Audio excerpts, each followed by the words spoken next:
વેચવાનું નક્કી કર્યું કે આ ધનુષને જે ભાંગે એને મારી દીકરી વરમાળા પહેરાવે.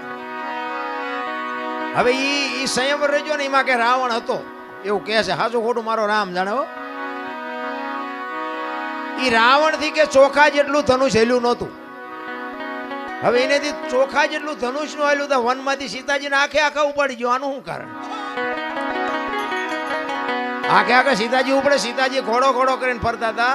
ઈવડું એ ધનુષ રાવણ હલાવી ન હોય. અને વનમાંથી જેથી લક્ષ્મણ રેખા ઓળંગી ગયા અને સીતાજી આખે આખા ઉપાડી ગયો. આપણને માયનામાં આવે. પણ આમાં એક વાત પડી છે.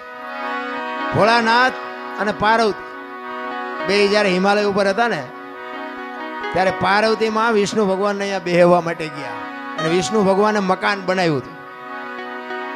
એટલે લક્ષ્મીજી બધું બતાવવા માંડ્યા, જો આ મેં મકાન બનાવ્યું, અહીંયા અમારે જમવાનું ને અહીંયા અમારે રહેવા